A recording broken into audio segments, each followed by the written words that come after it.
ووصى بها إبراهيم بنيه ويعقوب يا بني إن الله اصطفى لكم الدين فلا تموتن إلا وأنتم مسلمون. سيكو الله میگه ابراهیم علیه السلام به دین اسلام آخری وصیتش، آخری حکمش همین بود که مسلمان باشین، دین اسلام قبول کنین. شما مشرکین مکه چرا شرک میکنین؟ اسلام ماندین. شما یهودیا چرا اسلام ماندین؟ یهودیت انتخاب. شما نصرانیا. ابراهیم علیه السلام خودتو نبود. ووصا حکم قاطع کرده بود. وصیتی را میگه که در آخر نزدیک مرگ است. آخری گپایت است که تغییر نمیخوره، منسوخ نمیشه. یکم تو پدرش که میمره میگه وصیت کن. آخری گپای خودم میگه میمره. اینجا وصا حکم قاطع گپای مهم خودم ابراهیم علیه السلام گفت. او چی بود؟ بنیه با اولادش و یعقوب به یعقوب علیه السلام چی گفت برشان؟ یا بنیه، ای ارجمندای ما، ای اولادای ما، ای فرزندای ما، ان الله اصطفى، بدون شک الله انتخاب کرده، لکم از برای شما الدین، دین اسلام را الله انتخاب کرده. این خواست من نیست. مثل که الله در قرآن میگه ان الدین عند الله الاسلام، دینی که مقبول است پیش الله فقط اسلام. در سورة مائده میگه الیوم اکملت لکم و اتممت علیکم نعمتی و رضیت لکم الاسلام دینا. امروز دین شما را کامل کردم، نعمت تمام. دین بزرگترین نعمت است، بزرگترین نعمت. از این که دیگه نعمت بزرگ در دنیا یافت نمیشه. کسی هر نوع نعمت داشته باشه، دین نباشه برش، دیندار نباشه، از این که بدبخت دیگه در دنیا نیست. و اتممت علیکم نعمتی و رضیت لکم الاسلام دینا. انتخاب کردیم ما برای شما اسلام را من حیث دین. الله انتخاب کرد. ان الله اصطفى لكم الدين ورضيت لكم الاسلام فلا تموتن، نمرین مرگتان نبیا الا وانتم مسلمون، مگر اینکه مسلمان تابعدار منقاد باشه. نمرین مگر مسلمان. چی معنا؟ یعنی زمین لحظه که الله برات حیات میته اطاعت کرده برو برو برو برو برو تا مرگ. این تو نشه که در یک لحظه زندگی مرتد شوی یا بیدین شوی یا بدعمل شوی که مرگت بیاد در حالت خطرناک. مرگ معلوم نیست. نمرین مگر مسلمان به معنای دوام و استمرار اطاعت و تسلیم شدن و انقیاد میگه. دوام و استمرار. سعی کنین. ابراهیم علیه السلام میگه وصیت کرد. وصیت آخری گپای بها به می دین، یعنی به می ملت، به می ملت ابراهیم، به می دین بر حق عقیده است و نظام است. بها یعنی به تابعداری از این. وصا بها ابراهیم، فاعل وصا ابراهیم، بنیه اولادش مفعول به است. و یعقوب، یعقوب علیه السلام. سعی کو اولاد ابراهیم زیاد بود. یعقوب چرا یاد کرد؟ رد به بالای یهودیا. یهودیا میگن ما اولاد یعقوب هستیم. الله میگه یعقوب الله حکم، ابراهیم حکم کرد که مسلمان باشین. شما یهودیت از کجا کردین؟ چی گفت برشان؟ یا بنیه، ای فرزندای ما، ان الله اصطفى لكم الدین، بدون الله براتان انتخاب کرده دین اسلام را. دین ابراهیم هم اسلام. این حکایت با وصیت ابراهیم و یعقوب است. فلا تموتن، نمرین مگر مسلمان، یعنی ثابت قدم باشین به اسلام. ثابت قدم. هیچ فتنه ها شما را باید از اسلام وصول نکنه. دنیا و اینا تا مرگ متمسک باشین، چنگ بزنین. علم، عمل، بیان، تنفیذ و تطبیق اسلام. علم یاد بگیرین اسلام، عمل کنین، دعوت بتین، تبلیغ کنین، تنفیذ کنین. نمرین مگر مسلمان. این وصیت ابراهیم است. خب یعقوب چی گفت؟ الله رد. ام کنتم شهداء اذ حضر یعقوب الموت اذ قال لبنی ما تعبدون من بعدی قالوا نعبد الهك و اله آبائك ابراهیم و اسماعیل و اسحاق اله واحدا و نحن له مسلمون. ام کنتم شهداء، الله میگه یا بودین شما حاضر؟ خطاب است برمی یهودیا و کلی. شما حاضر بودین اذ حضر یعقوب الموت، وقتی که نزدیک شد به یعقوب علیه السلام مرگ. اذ قال لبنیه، زمانی که گفت برای اولادای خود ما تعبدون من بعدی، در نزدیکی مرگ سک وصیت کی را عبادت میکنین بعد از ما؟ کدام ذات؟ بگوین. اقرارشان نگرفت. قالو گفتن اولادایش نعبدو الهک، عبادت میکنیم اطاعت میکنیم معبود تو را، اله تو را و اله آبای، معبود پدرهای تو را، کوام انبیا بود، ابراهیم و اسماعیل و اسحاق. این پدرهای یعقوب است. 3 نفر. اله واحدا که یک معبود واحد است، یعنی یک دانه که الله دو نیست. و نحن له مسلمون، کلش اقرار کردن اولادش که ما خاص از برای الله منقاد تابعدار است. گفتن ای پدر جان غیر از الله هیچ کس عبادت نمیکنه. این نزدیک مرگ این وصیتش. افغان که میمره وصیتش چی است؟ بچیم او فلانه زمین بر تو دادیم، خب بچه‌ش از این زمین به هیچ کس ندی، بر تو زیاد دادیم، خیر ببینی. این قدر درختار را برد دادیم. یک نفر مرا یک گپ بد زده بود، چند تا دوش دی بچه که دستم شاخ میماند در قبر، فلانی رو چند تا سیلی بزنی، وقتی که مردم اسقاط مزیت بکشی، خب ملا را خواب نان بیتی، 3 روز خیرات کن، با شب جمعه و روز جمعه و ای جمعه فاتحه گیری مام کلان بگیری یک مجد کلام. اگر نی باز در قبر نارام میباش و میگه بیغم باش پدر جان. این کلش بدعت ها و مرداری ها. یا میگه بچیم راه ما ادامه بیتی، یک راه باطل دارنی به این راه بروی، یک قدر مردم هم کشتیم، 1000 یک 10,000 تو بکشی. بچه‌ش بسه بیغم باش، انتقام دشمن های ما بگیری، بچه‌ش بسه. این افغان است. ابراهیم علیه السلام است. یعقوب علیه السلام وصیتش است. اینا اگر ما و شما دین ابراهیم اطاعت میکنیم و دین انبیا، باید به این وصیت عمل کنیم.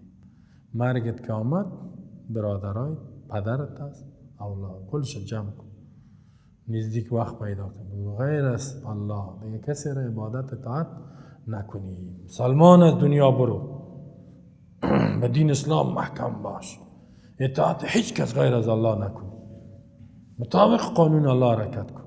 اینطور بگو. اگر در تنظیم میرفتی که مخالف نظام الله نمیبخشمت، اینطور بگو. حالا میگه بچیم در این تنظیمی که من مردیم نی، هر چی کرد بلادم، محکم باش. با یگام تا را ببینیم پدرش کلینر بود یا کلینره. چرا؟ کسب پدری است. پدر خب بد کرده، کلینر بود نه؟ دریور بود یا دریور، نامبای بود یا ما، جاهل بود بیسواد یا ما، پدر ما هم تو پدر بد کرده، حال تو برای درست برو. هم کنتم شهدایا، بودین شما حاضر از حضر یعقوب الموت، زمانی که حاضر شد به یعقوب علیه السلام مرگ، یعنی نزدیک شد، نزدیک به مرگ شد، وصیت کرد بر اولادایش به اتباع دین ابراهیم. از قال لبنیه، گفت برای پدرش اولادای خود، 12 اولاد داشت نه؟ از یوسف بنیامین 10 تا دیگه. چی گفت؟ دخترایش والله علم، بچه‌اش 12 دختر چقدر بود؟ ما تعبدون من بعدی، کی را عبادت میکنین بعد از ما؟ چی را عبادت میکنین؟ پرسان کرد. و خوب میفهمید که میخواست که تعهد بگیره. قال و گفتن نعبد الهک و اله آبائک، عبادت میکنیم معبود تو را، معبود پدرای تو را که انبیا بودن، ابراهیم، اسماعیل، اسحاق. سعی اینجا استعمال پدر با بالا ابراهیم. ابراهیم پدر یعقوب نیست، پدر است نیست، بابا کلانش، بابیش است، نیکیش است، جد، ولی با بالای پدر نیکه و جد یا پدر کلان هم اب گفته میشه. اسماعیل کاکایش است، اصل پدر یعقوب اسحاق است. پدر یعقوب علیه السلام اصلی کیست؟ اسحاق. اسماعیل کاکایش است، ولی استعمال پدر با بالای کاکا شده کیست. اینجا کل شعبان نعبد و عبادت میکنیم معبود تو را، معبود پدرای تو را، ابراهیم علیه السلام، اسماعیل علیه السلام، اسحاق. این چند تاسی معبود؟ الهن واحد، یک معبود واحد. یعنی اونا با عقیده توحید سوار بودن، توحید فی العبادت. من تو فقط همی الله را عبادت کن. پدرای برحق ما. انسان میتونه که آبای برحق خود اطاعت کنه، ناحق نه. عبادت نمیکنیم مگر یک معبود واحد را که رب العالمین است و اله اجداد ماست. و نحن له مسلمون، و ما خاص از برای الله مسلمون، مطیعون، اطاعت کننده، عاجزی کننده، فرمان برداری کننده هستیم. هدف چی است؟ تحقیق برات از شرک بیزار است، با توحید و نظام توحید استوار هستیم. این ما و شما باید این اگر میخوایم به منهج انبیا بریم، وصیت ما همین باشه. همیشه اولادای خود تربیت کنیم، تا آخر مرگ باید سرش کار کنیم که نشوه که به راه برا. ما بعد از وقتی که میشه وظیفه ما و شما خلاص. تلك امه قد خلت لها ما کسبت ولکم ما کسبتم ولا تسالون عما كانوا يعملون. از وصیت قبلی چی فهمیده شد؟ و نحن له مسلمون، که دین ابراهیم، اسماعیل، اسحاق، یعقوب اسلام بوده، کلشان مسلمان بوده. ولی پسان یهودیت، نصرانیت، بت پرستی و شرک پسان پیدا شد. پسان پیدا شد. و من احسن قولا ممن دعا الى الله و عمل صالحا و قال اننی من المسلمین. قل ان صلاتي ونسكي ومحياي ومماتي لله رب العالمين لا شريك له وبذلك امرت وانا اول المسلمين. مسلمان تابعدار. تلك امه، الله لمی فرماید یهودیا با آبای خدا افتخار میکردن، میگفتن این پدرای ما که انبیا تیر شدن ما نجات میافیم. الله میگه دیار نه، نجات نیست. صرف بر نسب، از جهت نسب نجات نیست. نجات به اساس عقیده و عمل است. عقیده درست، ایمان درست مطابق قرآن سنت و عمل بس. الله میفرماید تلک امه قد خلت لها ما کسبت ولکم ما کسبتم ولا تسألون عما كانوا يعملون. تلک همی جماعتی که بیان شد، امتون یک امتی بود، جماعتی بود، قد خلت بدون شک تیر شد، لها ما کسبت، از برای امت آن اعمالی است که کسب کرده، جزا و ثواب، ولکم، از برای شما ما جزای او عملی است کسبتم که شما کسب کردین، ولا تسألون عما كانوا يعملون، شما سوال نمیشین از او اعمالی که آبا و اجدادتان انجام داد، از شما سوال نمیشه. حالا یکم تره که بگو این کار بده نکو، یک پدرهای ما که کرده یا ناحق بود. و تلک امه قد خلت لها ما کسبت ولکم ما کسبت ولا تسألون عما كانوا. چیزی که از سوال نمیشه، مسئولیت از خودت است. خوب بودم پرسان نمیشی، بدم بود، خودت مسئولیت داری. حالا یکم تره ببینی جرم جنایت میکنه، میگه ما سیده هستیم، اولادی پیامبر، میگه ما خواجه هستیم، خواجه صاحبه، آقا هستیم، آقا صاحبه هستیم. ما که جنت نریم اولاد پیامبر کی میره؟ استغفرالله. زمانی که عقیده خانواده پیامبر صحیح نبود، ابو لهب، قرآن گفت تبت یدا ابی لهب و تب، هلاکت باد هر دو دستای ابو لهب، جانش وجودش هلاک باد. ما اغنی عنه ماله و ما کسب سیصلی نارا، کاکایش بود، کاکا به منزله پدر است، سیصلی نارا، آتش میره. عقیدهش صحیح نبود، عملش صحیح نبود. نوح علیه السلام نه، اولادش عقیده و عمل صحیح نبود. الله نگفت که یا رب ان ابنی من اهلی، فرزندم اهلم است، خانواده‌ام است. این چطور غرق شد؟ گفت یا نوح انه لیس من اهلک، این اهل تو نیست، تابعدار تو نیست. چرا؟ انه عمل غیر صالح، عملش صالح نبود. نوح علیه السلام فرزند خود نجات داده نمیتونه. فرزند نوح علیه السلام به خاطر پدرش نبی تیر شده، 1000 سال دعوت داده، نمیتونه که نجات بیافته. نجات فقط بر عمل خود انسان. یکم بچه رو ببینی گناه کرده میره، پدر من مولوی است، مولوی است، بر خودت، بر تو فایده نمیرسانه، خود اصلاح کن، عمل تصحیح کن. یکم زن ببینی عبادت نمیکنه، چرا تو اطاعت نمیکنی؟ شوهر من مولوی است، و با شوهرت مولوی باشه خود نجات نمیافتی. تو عملت خودت اصلاح کن. تلک امتون، تلک اسم اشاره مؤنث است، اشاره به سوی جماعت انبیای گذشته. یعنی تلک اشاره به سوی ابراهیم علیه السلام، اولادایش اسماعیل، اسحاق، یعقوب اینا.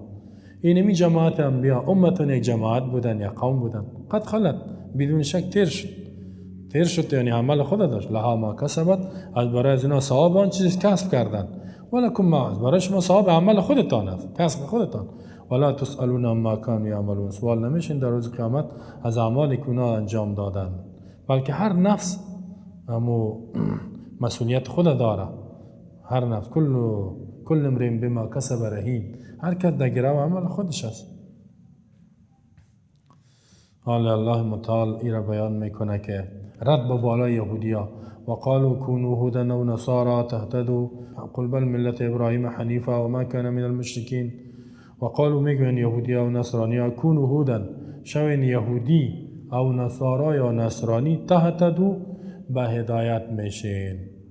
میخواین برای درست برین یهودی شوین، یهودی ها میگن، نصرانی ها میگن نصرانی شوین. قل بگوی پیامبر در جواب از اینا بل ملت ابراهیم، بلکه ما تابعداری میکنیم دین ابراهیم حنیفا که با عقیده توحید استوار بود، از هر نوع کفر شرک بیزار بود. و ما کان من المشرکین، نبود از جمله مشرکین. چه معنا؟ یعنی شما خود مشرک هستی. اینجا اشارتا اینا را مشرک گفت، شما خود مشرک هستی. ابراهیم خود مشرک نبود. یعنی از این فهمیده میشه از قالوا کونوا هودا و نصارى قباحت یهود که یا به دین خود دعوت میدن، به دین خود دعوت میدن. و همیال میبینین صدها میلیون دلار مصرف میکنه همین مسیحی ها و عیسوی ها که مردم عیسوی کنه. یهودی هایی تو مصرف میکنه که مردم از اسلام بکشن. البته در دین خود نمیارن، میگه از دین برای سیکولر میسازن. دین باطل خدا نه حق میگن. دین باطل چی میگن؟ تهتدوا هدایت. باطل پرستا همیز باطل چی میگن؟ حق میگن. مردم دعوت میتن. بعد ما و شما که دین ما بر حق باید قوی دعوت بدیم، شب و روز دعوت بدیم، از جیب خود مصرف کنیم، وقت خود بدیم، مال خود مصرف کنیم، جان خود مصرف کنیم. ما و شما قرار چکر زده رایستیم. دوباره سعی کن. حالا ببینیم چه کار کرده رایستیم. و قالوا میگوین یهودیا و نصرانی ها کونوا هودا، شوین شما در دین ما یهودی، تهتدوا به هدایت میشین. اینجا این معنا نیست که ظاهر قرآنی توست که کونوا هودا و نصارى. ظاهری است که یهودی ها میگه یهودی شوین یا نصرانی به هدایت، نصرانی ها میگه یا یهودی شوین یا نصرانی. این تو نیست. خب بلکه اینجا گپی است که یهودی ها میگه یهودی شوین خلاص، نصرانی نه. درو نصرانی ها را کافر میگن، بیخی بدین میگن. خب و نصرانی ها میگن نصرانی شوین نه یهودی. اینجا توضیح است. خب و قالوا میگوید یهودی ها کونوا هودا شوین تهتدوا، شوین یهودی در دین ما به هدایت میشین. نصارا میگوید کونوا نصارى، شوین نصرانی به هدایت میشین. یعنی هر فرقه به دین باطل خود دعوت میده. هر فرقه بت پرستا به دین خود دعوت میده، آتش پرستا به دین خود و کمونیستا به دین خود و سیکولرها به مو دین و قوانین خودشان. قل بگوی پیامبر بل ملت ابراهیم حنیفا، بلکه نتبع ملت ابراهیم، تابعداری میکنیم دین ابراهیم را، حنیفا که یعنی با توحید استوار بود و از شرک نفرت داشت، بیزار بود. حنیفی که مایل بود از ادیان باطله کلش به طرف دین قیم و مستقیم که اسلام است. ما این را تابعداریم، نه یهود. و ما کان من المشرکین، نبود ابراهیم از جمله مشرکین بلکه مؤمن موحد بود. کل مفسرین میگه و فی تعریض، در این اشاره است به اهل الكتاب، به اهل کتاب خبر میده به ان ما علیه انما هو شرک و ضلال، آن چیزی که یهود روانه شرک و ضلالت است. ولی شرک حق میگن. امیال این کافرها دین باطل خودن چی میگن؟ حق میگن. ما و شما مسلمان ها را عقب مانده، تاریک فکر، گمراه، مرتجع، افراطی، بنیادگرا و غیره و غیره و غیره. چه نامای بد از ما میمانند. نه خودشان ظلم، جنایت خودشان تجاوز خودشان، چیزی که جرم نیست که در دنیا و جرم کسی نکرده میکنن، خودشان آدمای نیست. خودشان به هدایت میدانند، خودشان برای مستقیم میدانند.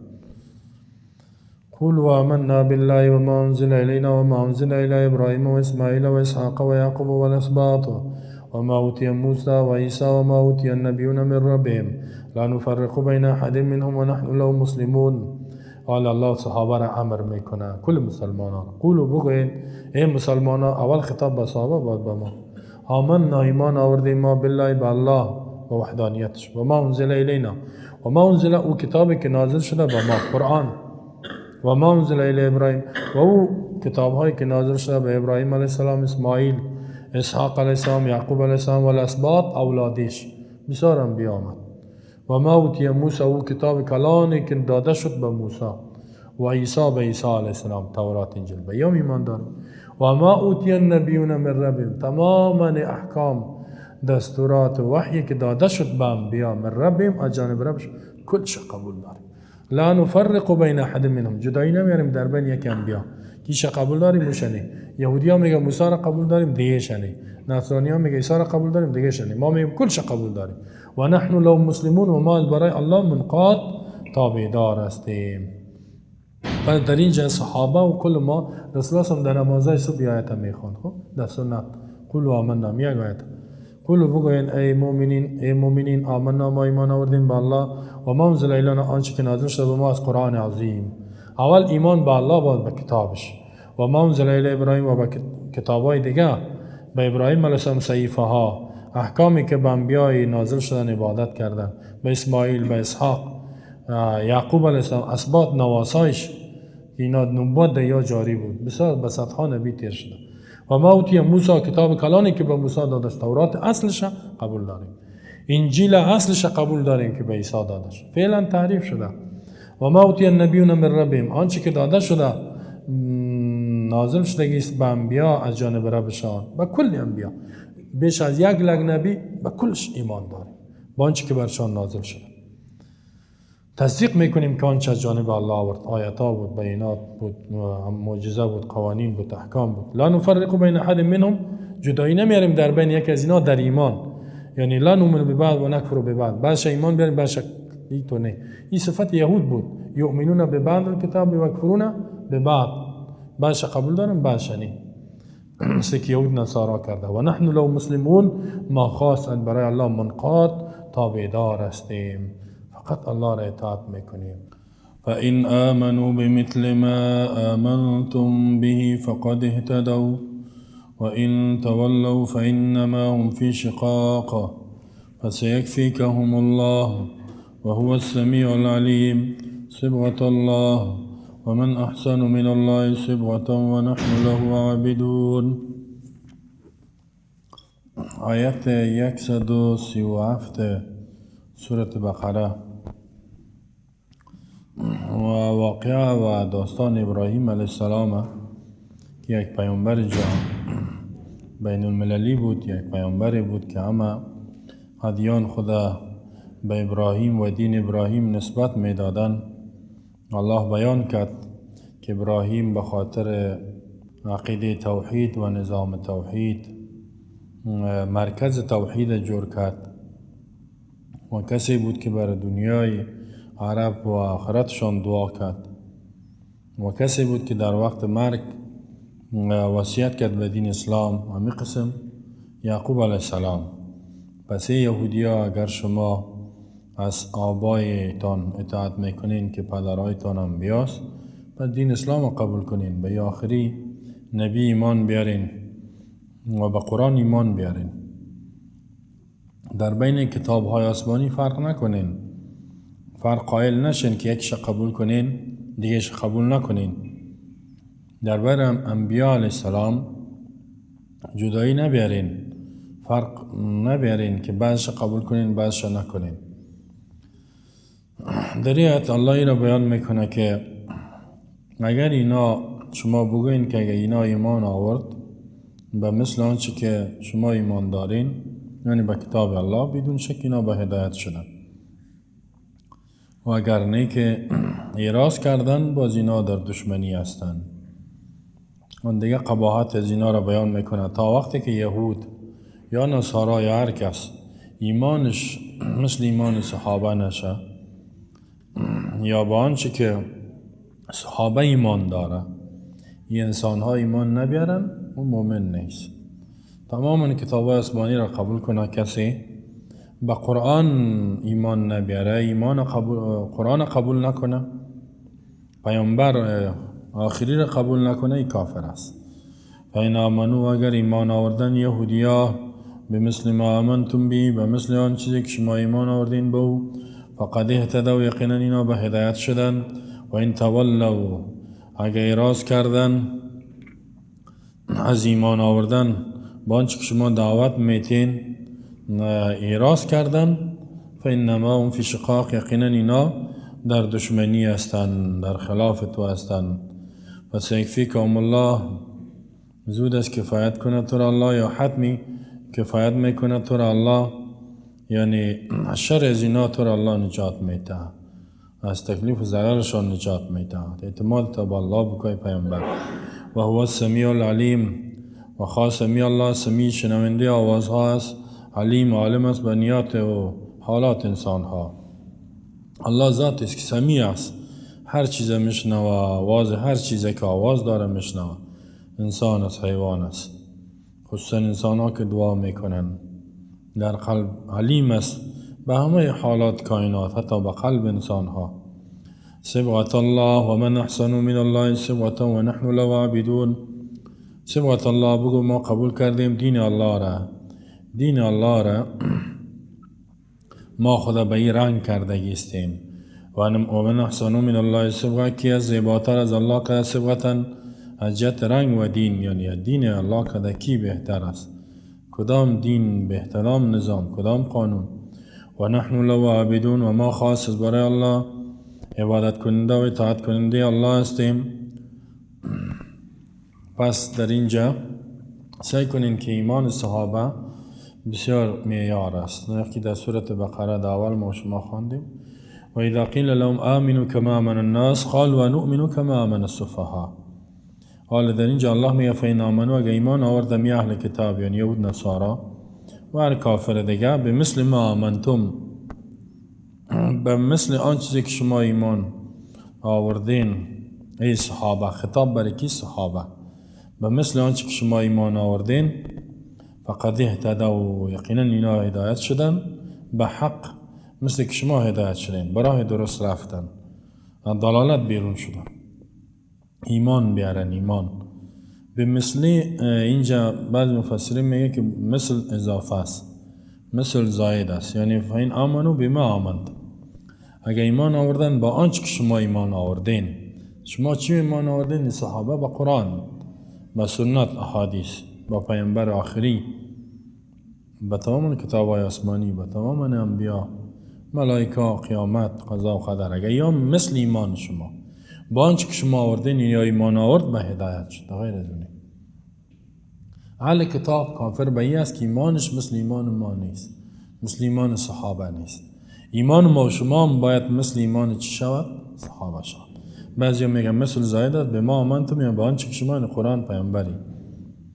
بعضی میگن این مثل به معنای خودش است، پس تو میشه اگه ایمان آوردن به مثل آنچه که شما ایمان آوردین، یعنی ایمان از اونا همانند ایمان شما باشد، در کیفیت، در مقدار ایمان شما چقدر سیام، در کیفیت به چه قسم به الله، چه قسم شما شناخت دارین از رسولش، از انبیا و توحید الله، کتاب الله، چه قسم شما فهم دارین.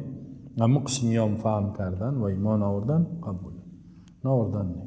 اینجا دیدن که ایمان صحابه معیار است دیگه. آیت اگر یک کسی از قرآن و سنت فهمش مخالف فهم صحابه باشد، این را ضال گفته میشه. همین فرق ضاله، فرقهای گمراه مثل معتزله و جبریه و جهمیه و قدریه و دیگه خوارج و روافض و غیره، ایناییست که مثل صحابه ایمان ندارن و حتی کسایی است که دشمنی دارن با صحابه، تمام صحابه را رد میکنن. اینا در دلالت هستن، در گمراهی هستن، کسی که دشمن صحابه. سعی که الله میگه فین آمنو به مثل ما آمد، و مثل آنچه که شما ایمان آورد، یعنی کیفیتش ایمان از اونا مثل ایمان شما باشه، همانند ایمان شما. در ارتباط الله ذاتش و صفاتش. صحابه صفات الله را تعویل نمیکردن، آنچه که در قرآن و سنت بود قبول داشتن و عمل میکردن. کوههای عمل بودن، دعوت میدادن، به اسلام کار میکردن، تمام ایمانیات قبول داشتن. فقد اهتدوا و یقینا اینا به هدایت شدن. بعضی میگن ما موصول است به مثل الذی، اما یا میگن مصدریه به مثل ایمانکم. و این تولوا، اگه اعراض کردن اینا، فانما هم فی شقاق، اعراض کردن اینا از ایمان با آنچه که شما دعوتشان میتین قرآن است، اعراض کردن، قبول نکردن، روی گردانیدن. فان تولوا فانما، یعنی فعلا بفهمی گپا که انما هم فی شقاق، یقینا اینا اراده دشمنی تو را دارن. شقاق از شق، یک طرف یک جانب میگه، یعنی یا در یک جانب واقع شدن، در دشمنی و عداوت تو واقع شدگیستن. از طلب حق هیچ نیست، حق طلب نمیکنن. اینا الله تسلی میته به رسول الله فسیکفیکهم الله. زمانی که یا ایمان نمیارن، مخالفت میکنن، طبعا میخوان بر تو ضرر برسانن ای رسول الله، پس تو نترس، تسلیس. فسیکفیکهم الله، سین بر تاکید است، حتمی کفایت میکنه تو را ای پیامبر از شر از اینا. فسیکفیک، یکفی کفایت میکنه که تو را هم از شر از اینا الله، الله تو را کفایت میکنه، الله تو را نصرت میکنه. شرشان از ضرر رساندنشان، ای که بر تو را کدام ضرری برسانه، الله تو را حفاظت میکنه از اینا. و الله برات کافی است که الله حفاظت کنه، کافی است. الیس الله بکاف عبده و یخوفونک بالذین من دونه، آیا کافی نیست الله به بنده خود، یعنی که نصرت و مدد کفایت نمیکنه؟ بلا ما میگم الیس الله بکاف عبده، و اونا که از تو را به مخلوقات میترسانن، الله تو را حفاظت میکنه. چه معنا؟ یعنی تو حق بیان کو و از عقاید اونا اعمالشان بیزاری بکو، جدا شو و بر تغییر، بر اصلاحات کار کرده برو، تربیه کو، دعوت بده، مبارزه بکو. اگر بگوی به من ضرر میرسانن، الله حفاظتت میکنه. خصوصا رسول الله صلی الله علیه و سلم حفاظت میکنه. و هو السمیع العلیم، خاص الله سمیع است، آنچه که هم میگویند میشنوه، تمام آنچه که میگویند برخلاف تو. سمیع است، هر آواز میشنوه، زیر زمین، عمق زمین، هیچ آواز از الله پنهان نیست. دعا را باشد یا شرارت باشد، گپای بد باشد، او را میشنوه، خوب هم میشنوه. علیم، عالم است، یعنی سمیع ای صفت الله است. عقیده صحابه بود که تعویل نمیشه الله شنواست، الله میشنود، کیفیتش داره، ما نمیفهمیم چه قسم میشنوه. یعنی مثل ما نیست گوش، در گوش ما شما قلم انداخت از او کشید کار میشه، ما شما نمیتونیم بشنویم. الله ایتون نیست، سامش مثل ما نیست. لیس کمثل شیء و هو السمیع البصیر، مثل الله هیچ چیز نیست. سمیع است، علیم است، آنچه که اینا پنهان میکنند در قلبهای خدا، مکر و شر و فریب و ضرر رساندن، الله میفهمه، تمام پلانهایشان را باطل میکنه. صبغت الله،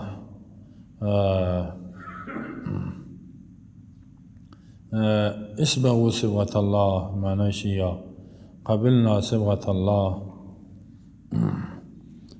یا صبغنا صبغت الله، ما خود رنگ کردیم برنگ الله، یعنی رنگ یعنی به دین الله، صبغه جدینه، ما رنگ کردیم خدا برنگ دین الله، یعنی ما دین اسلام قبول کردیم. به اینا بگو دیگر رنگ قبول نمی کنیم، دیگه دین قبول نمی کنیم. یک کسی که در یک بخش برو، یعنی در یک گروه حق داخل شد و یک کس دیگه دعوتش بده که بیا کتما، نه، میگه صبغت الله، ما خدا رنگ کردیم، به یک رنگ قبول کردیم، برنگ دین الله، او رنگی که از جانب الله است، او دینی که از جانب الله است.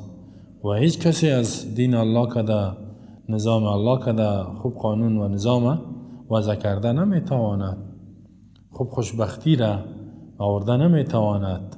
و ما خاص برای الله عبادت کنیم دستیم. پس صبغت الله مفعول مطلق است برای فعل محذوف است. صبغنا یا قولوا صبغت الله، بگوین که ما قبول کردیم دین الله را. یعنی سبقنا سبقت الله، یعنی چه معنی؟ آنچه که ما در ایمان هستیم، ایمانی که ما داریم با کل کتابای، با قرآن، با آخری پیامبر، با همه 6 رکن ایمان تصدیقی که داریم، این دین الله است. این ایمان ما، اعمال ما دین الله است، دین حق است که ما خدا به این رنگ کردیم. سبقت الله یعنی ما رنگ کردیم به رنگ الله. سبقه اصل سبق گرفته شده به معنای رنگ گفته میشه، به معنای ماخوذ از سبق است. یک تغییر یک چیز به یک رنگ از رنگ ها. یک رنگ میکنیم مثلا یک رنگ چیز سیاه، رنگش میکنی سفید، رنگش میکنی سرخ، یعنی تغییر دادن به رنگ، این را گفته میشه. مراد در اینجا دین است. سبقت الله یعنی قبلنا، سبقنا قبول کردیم، ما خود رنگ دادیم به دین الله. این دین الله را سبقت چرا میگن؟ زیرا این مطابق فطرت است، مطابق سرشت انسان است، مطابق خواست انسان است. پس یعنی این دین اثرش با بالای ما آشکارا شدگی است. صحابه اینطور میگه، الله صحابه را میگه تو بگوین. مثل که رنگ میکنی در لباس مثلا سفید میسازی، آثارش معلوم میشه، نه؟ از آبی سفید میشه.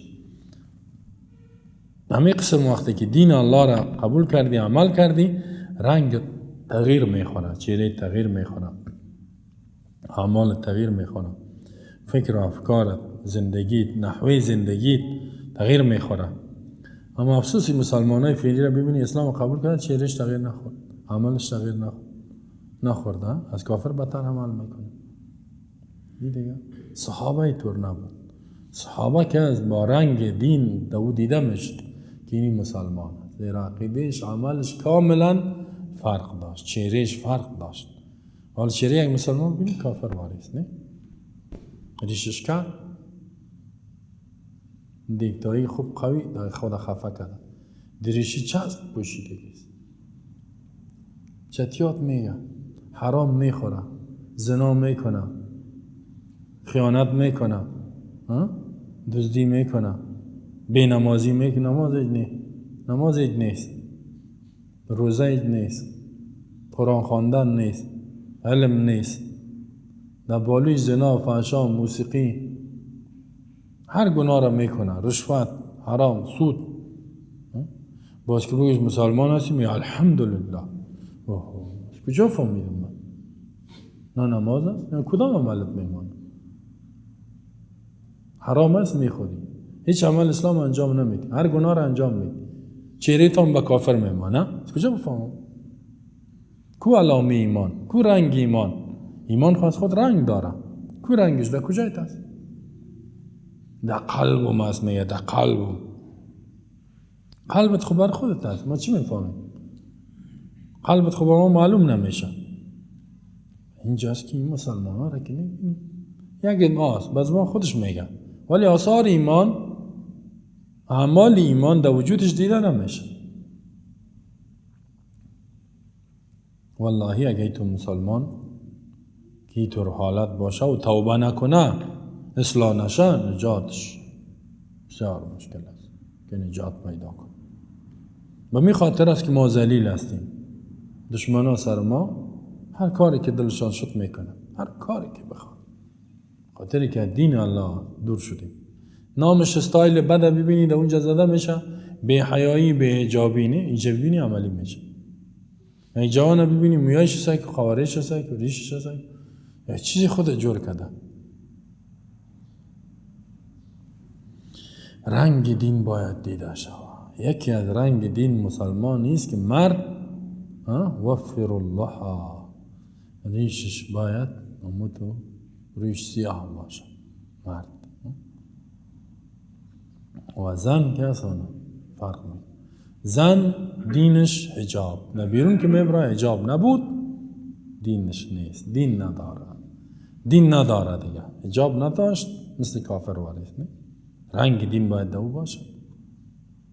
قرآن دعوت دوری از گناه، این اگه بود رنگ دین دیگه، نبود نیست. صحابه که هست خب کلشان دین تماما رنگ کامل دین در اونا دیده میشه، رنگ صاف داشت. حتی میگفتن کونو مثلنا، شوین مثل ما. این تو عملی دین بود. ما و شما کسی را گفتن نمیتونیم مثل ما شو. چی شم؟ دوست شم، اختلافگر شم، زناکار شم، بی حیا شم، حرام خور شم، بی نماز شم، چه قسم شم؟ خیانتکار شم، دروغگوی شم. دروغ است میگنی ما میگه کنو مثلنا. بین که عمل بکنیم دوستان، بدون عمل نمیشه. والله بدون عمل نجات نیست. علم به خاطر عمل است. اگر عمل نکردیم هیچ دیگه. علم به خاطر چیست؟ عمل نبود هیچ. چرا خود باید مسلمان معلوم شد؟ این دور سک همون لنگی خدا، همون ریش خدا مانده نه؟ بکشش ریش خدا من سکا و رنگ سکی دو دیده میشه. و دیگه کافران من رنگشان معلوم است، چهرهایشان معلوم است، قوارایشان معلوم است، اعمالشان، عقایدشان، افکارشان. ما و شما چرا افکار ما، عقاید ما، اعمال ما، صورت ما، سیرت ما معلوم نباشه؟ افسوس که از اسلام غیر از نامش، فقط نام مسلمان هستم، اسلام هست بله کو ما خود نمیبینیم در کجای تا صبر کنم تذکره را بکشم. این نشته دین اسلام حالا رنگش مانده حالا دیگه کدام چیز دیده نمیشه. بین که مثل صحابه شد یا میگن که صبغت الله صبغنا، رنگ کردیم خدا ما به رنگ دین الله، یعنی رنگ دین الله در وجود ما هست. صحابه فظهر اثره علینا، آثار دین در ما آشکارا شده مثل که رنگ در کالا آشکارا میشه. باز الله میگه اینطور باشین. و من احسن من الله صبغه، یعنی چه معنی صبغت الله؟ قبول کردیم دین الله را، عملی کردیم دین الله را، رنگ دادیم خدا به رنگ دین الله. وقت می نصرانی ها را که ببینین، می کسی که نصرانی میشه دور در بیلر آب یک چیز می انداختن رنگ زرد، خب رنگ زرد داخلش می کشیدش زرد، این حال می نصرانی شد. فهمیدین؟ دیگه چیزش حال یکم مسلمان ها که بیدین میشن می غسل تعمید کرد، نه؟ غسل تعمید. الله میگه که نه، ما دین ما رنگ نداره. رنگ چی؟ رنگ ظاهری، ولی رنگ عملی داره. رنگ عملی تو نه که رنگ زرد کنیم خدا، رنگ عملی داره، اعمال است، عقیده است، افکار. یعنی ما یک کسی اینال مسلمان شد دیگه رنگ قبول نمیکنه، دیگه دین قبول نمیکنه، دیگه این قبول نمیکنه. یعنی می رنگ پاک صاف نگاه کردن میره. عمل ضعیف شوه این رنگ چی میشه؟ مکدر میشه، اما روشنی خدا دست میته. عمل قوی کردی چی میشه؟ روشن میشه. عمل قوی کردی گویا که پالش بده. ایمان تا پالش داده برو، رنگ دینه، رنگ ایمان تا پالش داده برو، روشن صاف نگاهش بکنی. من دور سعی کنی مسلمان واقعی، مسلمان واقعی. دور میای هیچ قوارش به اسلام نمیمانه، نزدیک هم میشه دروغ، عقیدهش هم پرسا میکنی صحیح نی. والا ایران میمانی. حالا اگم تو میگه تو قبول نداری ما مسلمان هستم، چی میفهمم؟ کجای تاس اسلام؟ این نماز است، قرآن میگه که نماز نخوانه اشارتا مشرک. اقیم الصلاة ولا تکونوا من المشرکین، نماز برپا کن مشرک نشو. مشرک شرک است، ترک نماز کفر است. و من احسن من الله صبغه، کی است زیباتر از الله کرده صبغتا از جهت دین؟ یعنی هیچ کسی احسن من الله نیست صبغتا، یعنی از جهت دین، یعنی از جهت وضع دین که الله دین واضح کرده و نازل کرده. هیچ کس یعنی از دین الله کرده بهترین دین وجود نداره، بهترین نظام وجود نداره، بهترین قانون وجود نداره. این تو قانون نظامی است که تضمین کرده سعادت و خوشبختی و رفاهیت و امنیت که انسان میخواد، نعمت هم در دنیا و آخرت، در دو دنیا هر دو جهان تضمین کرد. چه یک دین زیبایی است. و من احسن من الله صبغه. حال ببینی مردم دموکراسی، سکولار، کمونیسم، ما دموکراسی واقعی میخواهیم. خود دین الله را خیلا کردی دیگه. و من احسن من الله صبغه، کسی از الله کرده است دین وضع کننده، قوانین امر و نهی کننده، عدالت کننده، از الله کرده ذات تعطیل یافت میشه. انسان که قانون وضع کنه ظلم میکنه، در قانونش عدالت نیست. در قانونش عدالت نیست. همیال قانون کود جزا را جور کردنی؟ نه. دختر بازی را جرم نگفت. زنا و فحشا با دختر جرم نیست. جایزه. نه اینجا جور کردن. بچه بازی جرم. او هم تو جرم نه که اسلام میگه. فقتل الفاعل والمفعول به. من عمل عمل قوم لوط، کسی عمل قوم لوط کرد فاعل و مفعول بکشه اگر راضی باشه. کسی که کار کرد و کسی به امرایش کار شد هر دو کشته میشه. نه فقط 1 سال 2 سال بندی. بچه بازی ممنوع است.